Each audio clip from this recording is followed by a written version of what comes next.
Eva, as mentioned earlier, the Polish medical mission has a lot of experience with these kinds of situations. One would imagine that when the war started, you knew exactly what needs to be done, who to call, where to get help. What's the reality? How does this whole situation look like on your end? I'm sure that we have to organize a little bit according to this Ukrainian crisis. But what is always very important in delivering medical humanitarian aid, you shouldn't forget about these very sensitive groups of people like mothers, like children, like elderly people, people with disabilities.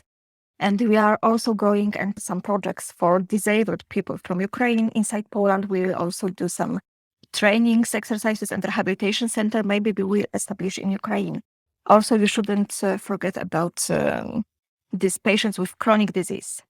And sometimes, as we observed, the refugees, they are coming without history of their treatment, without any information for which disease they suffer, what kind of medicines they should be given. And they have to be under control of here in Poland. And we know that it's already implemented. It works better or worse, but it works actually. But I think that as for Polish NGO, right now it's still that we have to find some solutions how, as Polish Medical Mission, we can buy drugs legally and transport them, because it's not so obvious in Polish law system.